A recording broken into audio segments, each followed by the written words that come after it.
तो आज हम करते हैं टॉपिक स्टार्ट डिटर्मिनेंट, जो कि क्लास 11, 12, आपका graduation first part, second part, third part. ये इसलिए क्योंकि कोई क्या होता है, कोई टॉपिक कभी किसी यूनिवर्सिटी में फर्स्ट पार्ट होता है तो किसी यूनिवर्सिटी में सेकंड पार्ट में, तो किसी यूनिवर्सिटी में थर्ड पार्ट में। और जैसे आईआईटी जी जितने और मतलब जिनके भी सिलेबस में डिटर्मिनेंट टॉपिक्स हो, वो लोग देख सकते समझ सकते अच्छे से। ठीक है, तो डिटर्मिनेंट डिटर्मिनेंट यानी सारणिक। लिखिए डिटर्मिनेंट, डिटर्मिनेंट लिख लिए। डिटर्मिनेंट यानी सारणिक। अब देखिए डिटर्मिनेंट कहते हैं, किसे कहते हैं? चार संख्याओं से बने व्यंजक। ठीक है, यानी यहां पे देखिए, जैसे मान लीजिए ए बी है और माइनस सी डी। इसको अगर आप इस टाइप में रिप्रेजेंट कर देते हैं, निरूपित कर देते हैं, जैसे ए बी है, ए बी, सी डी है, सी डी। ठीक है, इसको अगर आप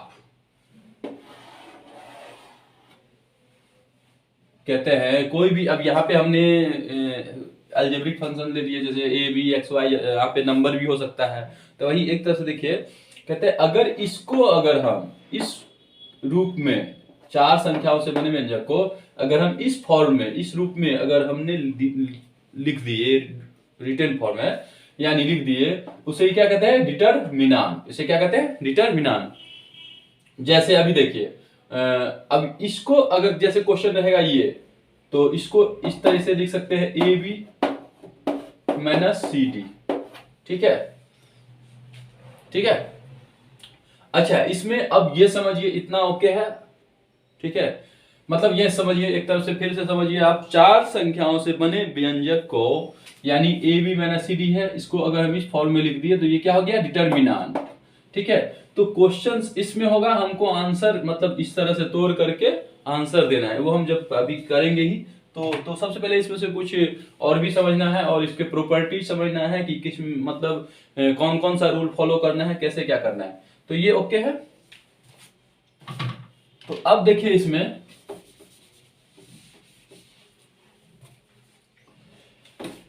यहां पे देखिए, ये इस लाइन को R1 यानी रो, ठीक है, R2 ये क्या आ जाएगा? R2 यानी दो रो है इसमें। कितने हैं? दो रो है। AC और DB, DB क्या है? ये दोनों रो मतलब पंक्तियां में है। ठीक है, तो इसको निरूपित कर दिया R1 R2। ये सब जान लीजिए, क्योंकि जब क्वेश्चन सॉल्व करेंगे ना तो इसका बहुत उपयोग पड़ेगा। मतलब जो प्रूफ डेट रहेगा, सिद्ध करेगी इस टाइप से। तो यहां से तो ये समझ गए। अब देखिए इसी में ये हो गया। अब इसी फॉर्मेट को अब ये समझिए, C1 यानी कॉलम 1, कॉलम 2 C2 लिख लिए। तो इसका मतलब A और D ये क्या है? एक कॉलम है C1, और CB क्या है? एक कॉलम है, यानी C2, यानी दो स्तंभ के। तो इसी को अब यहाँ पे रो और स्तंभ में देखा जाए तो ये कितना है? 2 गुने 2 ऑर्डर का है डिटर्मिनेंट। ठीक है, इतना ओके। जैसे इस पे एक क्वेश्चन पहले देख लीजिए, सॉल्व करते हैं ताकि आपको क्लियर होते जाए। जैसे अब देखिए 4, 6, 5, 8 हो, ये डिटर्मिनेंट है, ये क्वेश्चन है। सॉल्व, ठीक है, सॉल्व करना है, मतलब इसको क्वेश्चन है, सॉल्व करे। तो अब क्या करेगा? सॉल्व दिस जैसे हो गया, इसे सॉल्व करे तो अब हो गया, ये क्या होगा? मल्टीप्लाई करते हैं हम सबसे पहले, तो क्या हो जाएगा?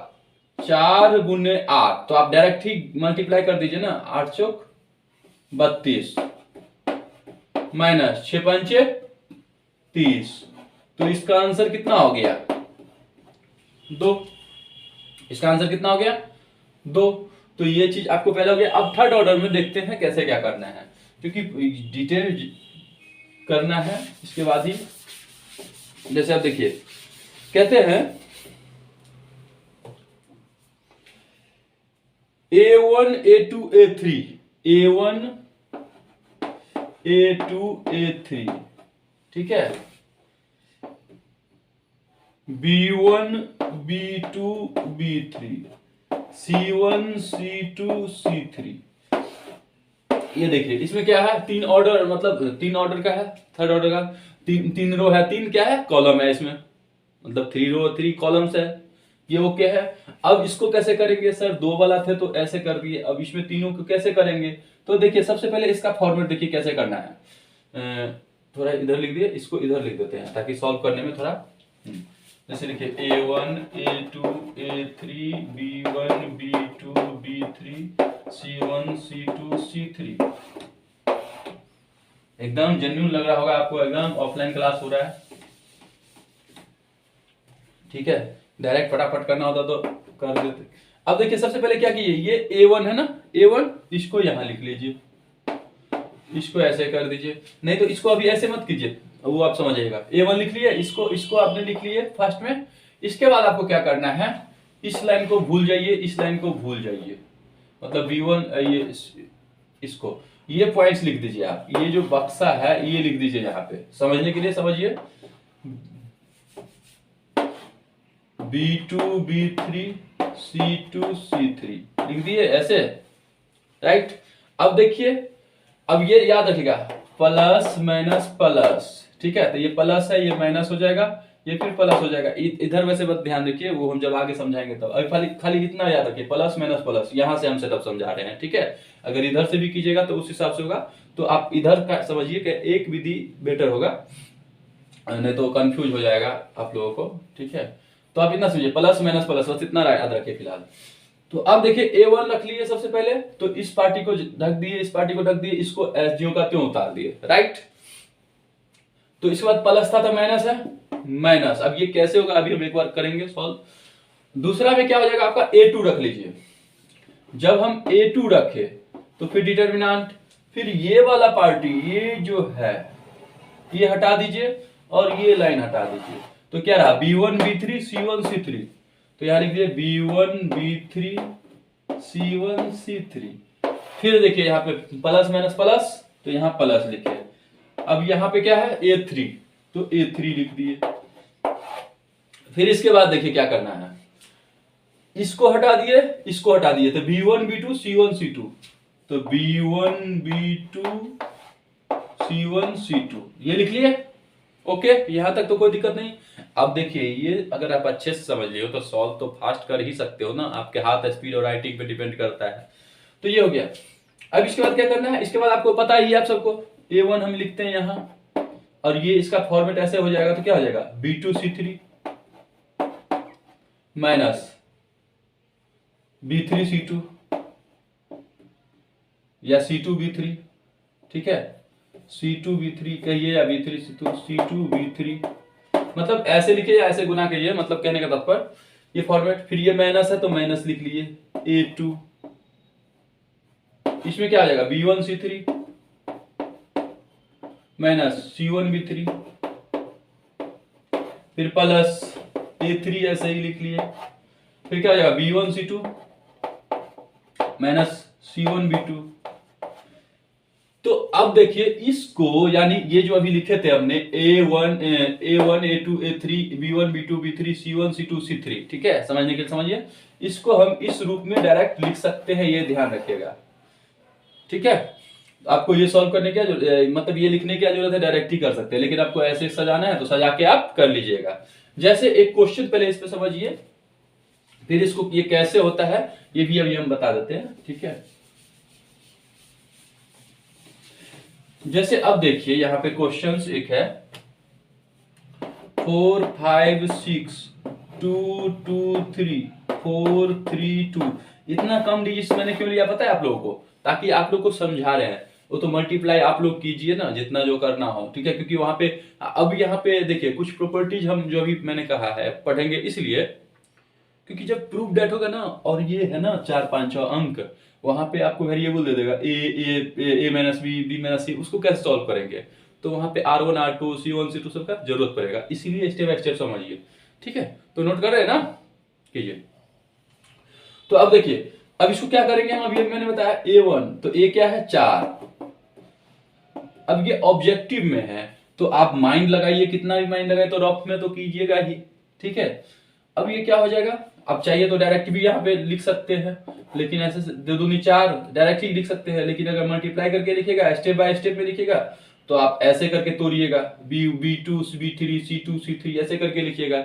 लेकिन डायरेक्ट ही यहाँ पे मल्टीप्लाई करते अगर आपको प्रॉब्लम होगा तो आप ऐसे लिख लीजिए 2 3 3 2, ये माइनस A2 जगह 5 है, फिर आपने लिख दिया क्या, इसको हटा दिए, इसको हटा दिए, तो 2 3 4 2, 2 3 4 2, फिर प्लस C1 क्या है 6, फिर आपका क्या है, ये लाइन हटा दिए, ये लाइन हटा दिए, तो 2 2 4 3, 2 2 4 3।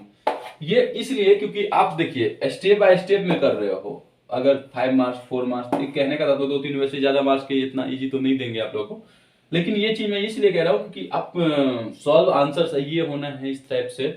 और वैसे अगर क्या था कंफ्यूज हो जाए तो आपका अगर कैलकुलेशन अच्छा है तो आप फास्ट मारिए ना, ये लाइन लिखने की जरूरत ही नहीं था, डायरेक्ट ही आप मार देते वो वाला आंसर। ठीक क्या होगा ये 4, ये क्या जगह 2 दूनी 4 माइनस 9 माइनस 5, ये क्या हो जाएगा 2 दूनी 4 माइनस 12, फिर प्लस 6, ठीक है, और ये क्या हो जाएगा 2 3 6 माइनस 4 दूनी 8।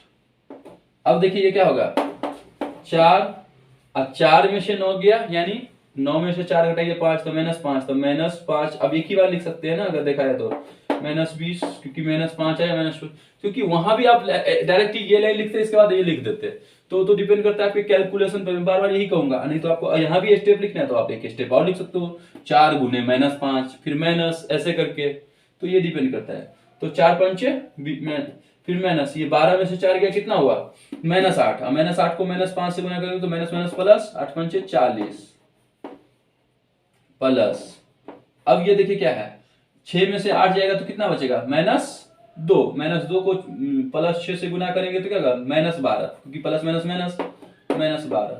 तो अब देखिए अब क्या कीजिए, प्लस क्या है 40 माइनस 20 और 12 32, क्योंकि माइनस माइनस जोड़ दिए, चिन्ह माइनस का रहा तो 32, तो ये किया इसका आंसर 8।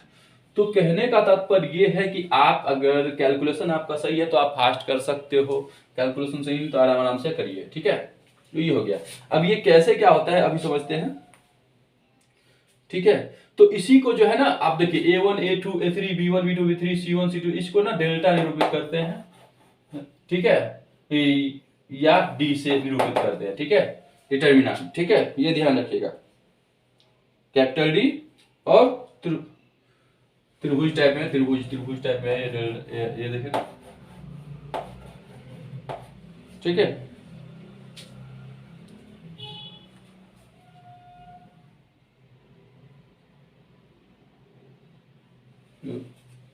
इसी में आप बहुत करेंगे तो इसको क्या त्रिभुज से निरूपित कर दिए, तो ये क्या हो गया, ये चीज ये फॉर्म याद रखिएगा, इसकी जरूरत अभी हमें पड़ेगा।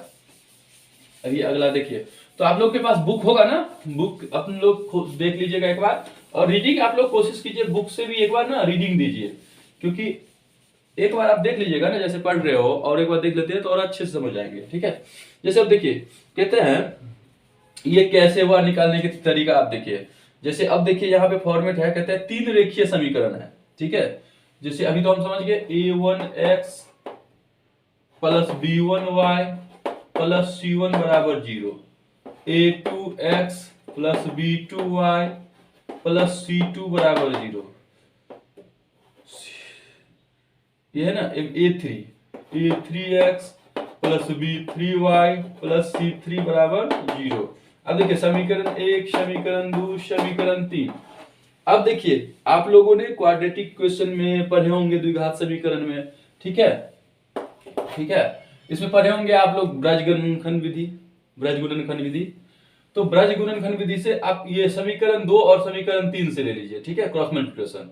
तो x अपॉन, अगर हम इस 2 समीकरण को लिए ध्यान से देखिए ब्रजगुणनखंड विधि से, तो x का टर्म लेते हैं तो ये इस वाले टर्म को हटा दीजिए, तो B2C3 क्या हो जाएगा B2C3 माइनस C2B3 C2B3, ध्यान रहेगा, याद रहेगा समीकरण 2 और 3 में लिए हैं हम, इक्वेशन 2 एंड 3 में, फ्रॉम इक्वेशन 2 एंड 3 बराबर y अपॉन अब y वाले टर्म लिए हमने, तो इसको ढक दीजिए। तो अब देखिए ए बी सी, तो इसके बाद कोई कहेगा हम इधर से लेंगे, मैं कहूंगा कि क्लॉकवाइज लो, एंटी क्लॉक नहीं, क्योंकि बी के बाद सी आता है टर्म।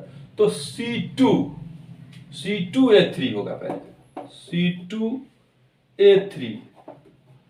C2A3 माइनस क्या होगा, A2C3 माइनस A2C3, ठीक है, माइनस A2C3। इसके बाद क्या करना है आपको, बराबर। अब देखिए यहाँ पे एक चीज जो बता रहा हूं अभी, इसको फॉर्मूला सजाने के लिए क्या किया है, माइनस टर्म कैसे लाया है। जैसे ये है, ध्यान से देखिएगा इस टर्म को, इसी टर्म को हम बना रहे हैं, बराबर ये y x वाले टर्म तो ओके है, पहले लिख लीजिए सर, ये 1 बटा लिख लीजिए। आप सी वाले टर्म बना 1 अपॉन लिख लीजिए पहले, फिर बताते हैं। 1 अपॉन क्या हो जाएगा, सी के बाद फिर से ए जाएगा, A B C C A B, यही होगा ना। तो सी वाला टर्म ले तो क्या होगा फिर, अब A2B3 और B2A3 माइनस B2A3, ठीक है, इतना लिख लिए। समझ में आ रहा है ना ब्रज गुणनखंड। तो आप क्वाड्रेटिक इक्वेशन में पढ़े होंगे, नहीं पढ़े होंगे तो अब देख लीजिएगा कहीं इसमें जो होगा आगे, तो यहाँ पे समझ लीजिए ना, ठीक है। एक्स वाले टर्म नहीं यहाँ। अब यहाँ पे क्या किया है, ये देखिए इस टर्म को, जैसे एक्स वाले टर्म तो हमारा यही है, वाई वाले टर्म को क्या किया, वाई को वाई अपॉन, ये देखिए माइनस A2C3 है ना, तो इसको ये इस साइड किया है, तो माइनस कॉमन ले लिया है A2C3, ठीक है, और माइनस C2A3, क्योंकि देखिए माइनस माइनस प्लस हो जाएगा, तो ये टर्म प्लस हो जाएगा ना यहाँ पे, C2A3। समझने की कोशिश कीजिए, मैंने क्योंकि वो कहते हैं ना सीरियल और सेक्टरी अकॉर्डिंग में, ताकि हम डिटर्मिनेंट जो सजाए हैं ना उस पे रूल फॉलो हो जाए, इसीलिए ये किया है।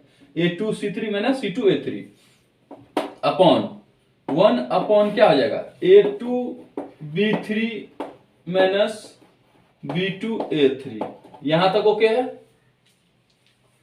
तो ये देखिए ये माइनस, ये y वाला टर्म माइनस हो जाएगा, तो ये इधर ना देके आप इधर भी लिख सकते हैं माइनस, ठीक है, क्योंकि इसको मल्टीप्लाई करेंगे तो सीधे आ जाएगा आपका वही टर्म, यही टर्म आ जाएगा, ठीक है, लिख लिए। अब लिखिए इस वाले टर्म को इससे लीजिए, इससे हमें x का मान निकालना है और y का मान निकालना है। इसके बाद हमें समीकरण 1 में पुट करना है, ठीक है। तो अब देखिए x अपॉन, जैसे लिखिए आप लोग,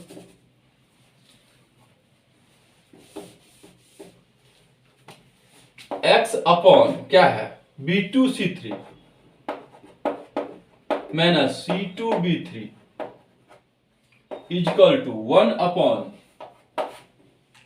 1 अपॉन नहीं दिख रहा है क्या, हाँ लिखे ना, लिख रहा है 1 अपॉन, ठीक है, A2B3 माइनस B2A3, लिख लिए, ओके। अब हम ये x वाले टर्म चाहते हैं ताकि जगह भी लिख लिए ना आप लोग।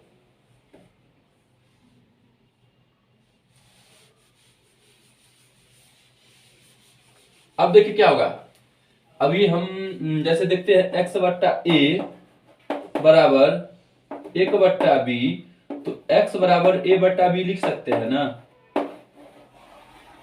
लिख सकते हैं ना। तो यहां पे देखिए x बट्टा a समझिए इसको बराबर 1 बट्टा b, यानी x बराबर क्या होगा, B2C3 minus C2B3 upon A2B3 minus B2A3, ये होगा, ठीक है, ओके। तो इससे x का मान निकला हमें, ठीक है, इससे x का मान निकला, ठीक है, इससे x का मान निकला ना हमें, गिरते जाइए ना, ठीक है। अब इसी तरीके से आप y वाले फॉर्मेट में लीजिए, तो ये हो गया। अब y वाले में लेते हैं, तो देखिए क्या होगा, इससे और इससे लेते हैं, वही थर्ड में जो था 1 बाय अपॉन, तो y इक्वल टू सिमिलरली, अब ऐसे लिख सकते हैं इसी प्रकार, y बराबर डायरेक्ट ही लिख सकते हैं आप, y बराबर क्या हो जाएगा, क्योंकि यहाँ पे जब ये माइनस y में आ गया है, ये देखिए अभी हमने बताया ना कि 1 अपॉन आ गया था माइनस, क्योंकि यहाँ पे कॉमन ले लिए थे, याद होगा ना। तो क्या हो जाएगा y, चलिए पहले लिख ही लीजिए आप लोग, क्या C2A3 माइनस A2C3, माइनस वाला टर्म था ना, देखिए ध्यान से, माइनस था A2C3 माइनस C2A3, यही था ना जो हम माइनस करके निकाले थे, इक्वल टू 1 अपॉन क्या था A2B3 minus B2A3, A2B3 minus B2A3। ठीक है, ये चीज जो लोग समझ जाएंगे वो तो और बेटर कर पाएंगे। तो यही है प्रॉपर्टी में रूल, समझ लीजिए तो और होता है बेटर। वैसे ब्रज गुणनखंड भी समझ गए यहाँ पे से। ओके, तो अब ये y इक्वल टू क्या आ जाएगा, अब ये देखिए माइनस इधर चला जाएगा ना अगर देखा जाए तो अब यहाँ पे देखिए मान हमें पुट करना है, तो माइनस क्या हो जाएगा A2C3 minus C2A3 upon A2B3 minus B2A3 लिख लिए, ये माइनस हो गया y बराबर। तो अब देखिए यहां तक ओके है, कोई दिक्कत, लिखिए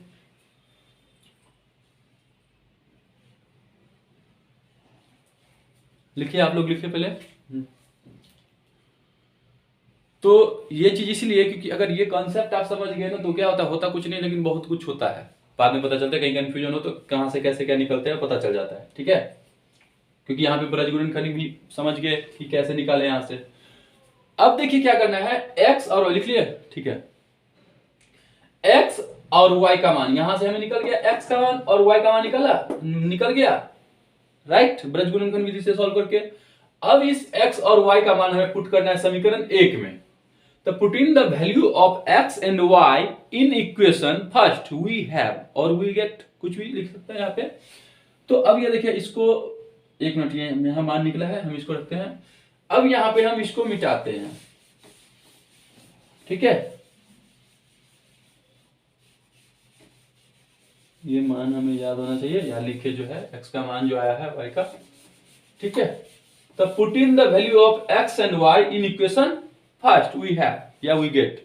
अब देखिए a1 लिख दिए, अब x का मान हमें क्या निकला है ये, राइट, तो हम लिख लेंगे B2C3 माइनस C2B3, ठीक है, अपॉन, मर्जी को डाल दीजिए, नहीं इसमें क्या है। अब ये क्या हो जाएगा A2B3 माइनस B2A3, लिख लिए। इसके बाद क्या होगा, अब देखिए प्लस B1 लिख दिए। अब y की जगह वैल्यू क्या लिख रहे हैं, माइनस दिस अपॉन दिस, तो माइनस जब ये है तो प्लस माइनस माइनस होगा, तो यहाँ पे माइनस हम डायरेक्ट ही लिख देते हैं, तो माइनस लिख लिया ना माइनस। अब क्या हो जाएगा, डायरेक्ट ही लिख देते हैं हम, y का वैल्यू क्या है A2C3 माइनस C2A3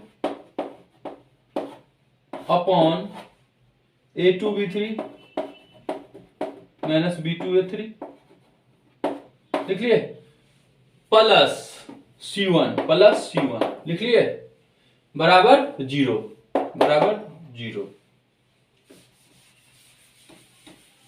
लिख लिए, बराबर 0। ओके, अब इसको मिटा देते हैं यहां से, तो यहां तक ओके है। अब देखिए आप लोग एलसीएम पढ़े होंगे, क्योंकि मैं इजी वे में कर देता हूं, ठीक है, जो भी लोग नए होंगे नहीं समझ में आ रहा होगा तो समझ जाएंगे। जैसे 2/4 लिखते हैं, प्लस या माइनस, यहाँ पे जो भी चीज हो, तो यहाँ माइनस हम फिर माइनस 3/5 प्लस 2 ले लेते हैं, बराबर 0। तो हम क्या करते हैं ये बताइए, एलसीएम लेते हैं 4 5 का 20, 4 5 20, 5 दूनी क्या हो गया। चलिए हम ऐसा करते हैं, आपको इजी करते हैं, वैसे गुना भाग तो हमें करना था नहीं, क्योंकि आपको सीधा सीधा समझाना है, क्योंकि दोनों तरफ सेम ही है ना नीचे में, तो अब हम यहाँ पे सेम ही ले लेते हैं आपको समझाने के लिए। तो दोनों का एलसीएम लेते हैं, तो 4 ही आ गया। तो ये देखिए 4 का 4 ज्यों का त्यों है, तो 2 ही लिखते हैं ना। फिर इधर में माइनस 4 का 4 ज्यों है, तो 3 ही लिखते हैं ना, प्लस। अब ये देखिए ये प्लस यहाँ तो नहीं आएगा इस बीच में, एलसीएम लिया है तो कुछ नहीं है, तो बट अपॉन 1 हो गया। तो ये क्या आ जाएगा, मल्टीप्लाई करते हैं 4 दूनी 8, तो +8, ये बराबर 0।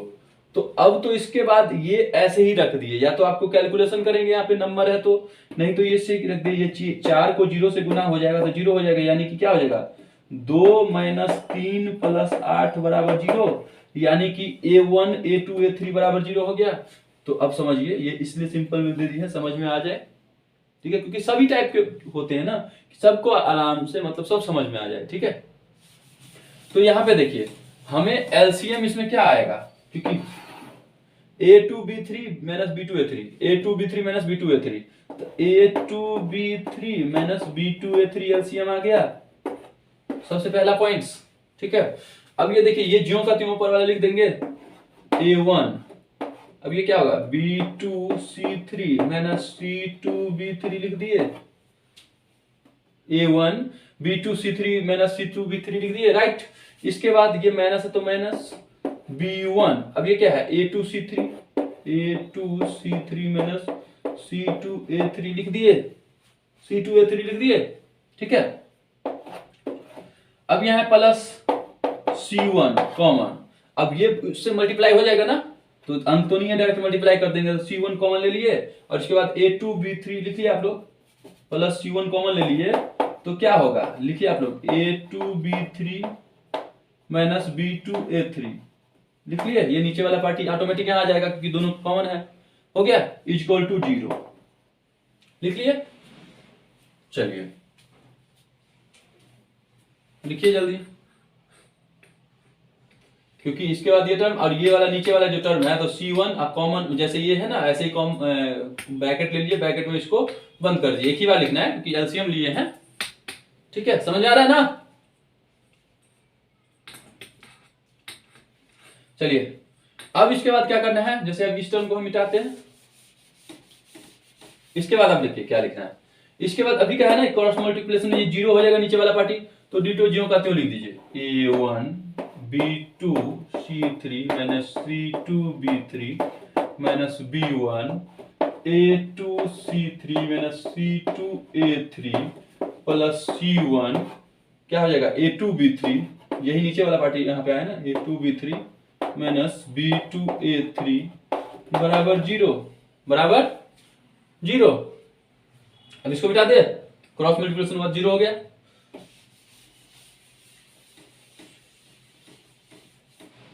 अब यही देखिए यहाँ पे, अब इसको चाहे तो आप डिटर्मिनेंट रूट का आप फॉर्मेट बन गया कि नहीं, ये अगर देखा जाए तो, अगर A1 ये वही हुआ ना B2C3, और इधर है आप B3C2, तब ना C2B3 हुआ, ठीक है, ऐसे ही है ना फॉर्मेट अगर देखा जाए तो, ये देखो ना -B1, वैसे ही करके आप कर सकते हो ना, ठीक है। क्या है A2, ठीक है, A2 लिख दिए, C3, फिर क्या होगा यहाँ पे A3, यहाँ पे क्या होगा C3, ये हो गया C1 C2, ये देखिए ना, यहाँ पे सीधे समझिए ना A2C3, तो यहाँ पे क्या होगा C2A3, तो C2, ये रो चेंज, यही चीज तो फॉर्मूला समझाना है, C2, ठीक है, इधर लिखिए या इधर भी लिख सकते हैं, आप किधर भी लिख सकते हैं, तो इस ये प्रॉपर्टी में जब रूल पढ़ेंगे ना तो हम वहां पे बताएंगे, ठीक है, क्योंकि रो पंक्ति जब चेंज होता है तो उसमें कोई मान में परिवर्तन नहीं होता है, ये चीज हम अभी बताएंगे, ठीक है।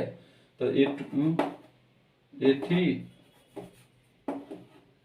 यहाँ पे हो गया आपका C2 C3, तो A3 C2, फिर इसी तरीके से आप प्लस C1, फिर इसी तरह से आप लिख लीजिए A1 A2 B3 B2 A3, तो A3 B2, तो ये बराबर 0। तो ये देखिए इस फॉर्मेट, तो इसीलिए यहाँ पे आपको जैसे त्रिभुज से निरूपित कर दिए हैं, या डिस्क्रिमिनेंट या डी लिख दीजिए कैपिटल, और त्रिभुज, और इसको फॉर्मेट क्या हो गया, इसको क्या, किसका ये मान टूटा है A1 B1 C1 A2 B2 C2 A3 B3 C3, ये बराबर ये टर्म आप लिख दिए, फिर से हुआ ना, ये बराबर 0 जो भी हो, तो ये चीज फॉर्मेट है कि इसको ऐसे लिखते हैं, जो अभी हम पढ़े थे इससे पहले, तो इस चीज की जरूरत हमें पड़ेगा। अब इसी में हम कोफैक्टर समझेंगे, तो जब कोफैक्टर समझेंगे तो यही वाले टर्म सब आएगा, तो जो प्रॉपर्टी जब बताएंगे ना, जैसे कोफैक्टर मतलब सहगुणनखंड, ठीक है, तो होगा। तो यहाँ तो अपलोडिंग में भी दिक्कत होता है, उस हिसाब से काम करते हैं। जैसे एक क्वेश्चन इस 3 पे है दिया हुआ, बनाते हैं, ठीक है, लिखिए ना।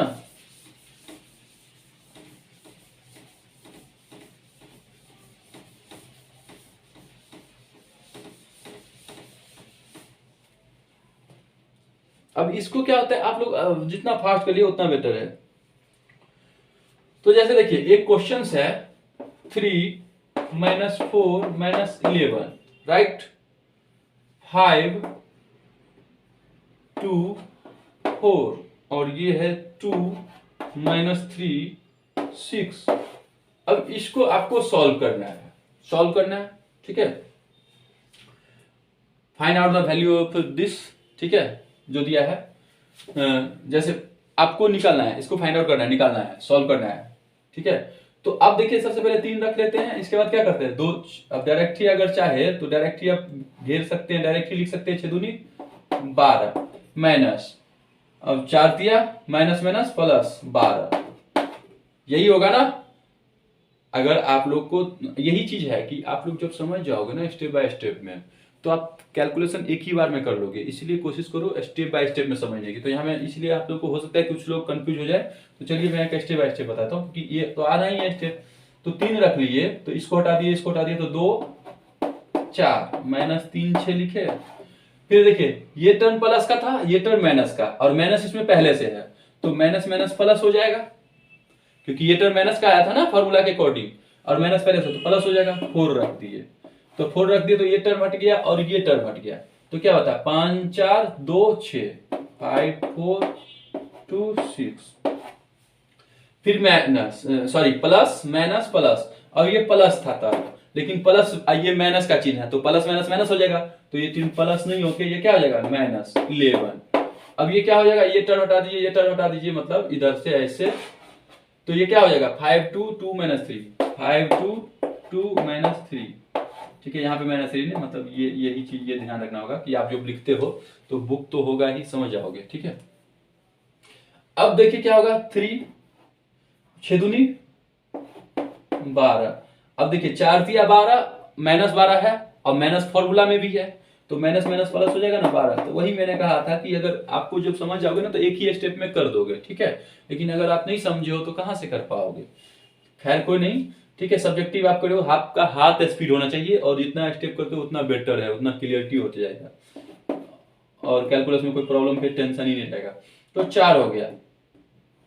अब ये कितना होगा 5 छक्के 30 माइनस 4 दूनी 8, यही हुआ ना, माइनस 11 5 दिया 15 माइनस 4, ठीक है, यही है ना। 5 दिया 15, ये माइनस है, 5 दिया 15, तो ये -15 हो जाएगा कि ये माइनस है। यही देखिए माइनस प्लस ध्यान रखता है, क्योंकि जब लिखते हैं ना तो कोई मतलब ध्यान रखना चाहिए, ठीक है।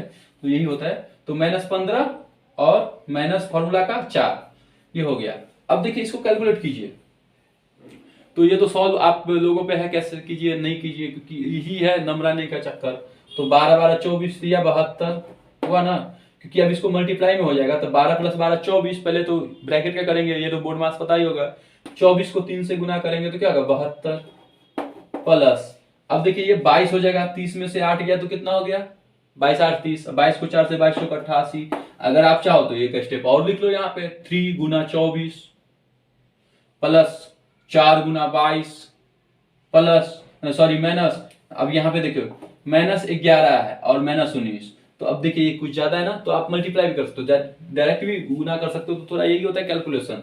तो चलिए यहाँ पे हम लेते हैं, जैसे 3 गुना क्या होगा 24 समझाने के लिए, प्लस 4 × 22 माइनस 11 गुना माइनस क्या हो जाएगा 11 गुना, यानी माइनस कितना हो जाएगा -19 15 -4 -15 -19। तो अब देखिए कैसे होगा 24 दिया 72 प्लस 22 का 88। ये कैलकुलेशन जब आप लोग करें ना, अब माइनस आइए माइनस, तो माइनस माइनस तो सबसे पहले प्लस कर दीजिए। अब 19 दाहिन 190 और 19 का 19, तो 11 बार हो गया ना, तो 190 और 19 कितना हो गया, तो 210 में से 1 घटा दीजिए तो 209, 9 8 17 2 19 की 9 हासिल 1, 0 8 8 7 15 1 16 के 6 हासिल 1, 2 1 3 369 आंसर। तो इसीलिए अब देखिए क्या होता है, इसको पार्ट बाय पार्ट इसलिए करेंगे ताकि अपलोडिंग में टाइम हो, अब बोर्डिंग फील ना हो, जैसे लगा कितना अवसर। तो आप लोग समझ गए होंगे हो सकता है, लेकिन एक बार अगर अच्छे से देख लिए है तो लगेगा कि हाँ स्टेप बाय स्टेप भी। तो इसलिए आपको ये कोशिश करना है स्टेप बाय स्टेप और हाथ स्पीड चलाना है, ठीक है।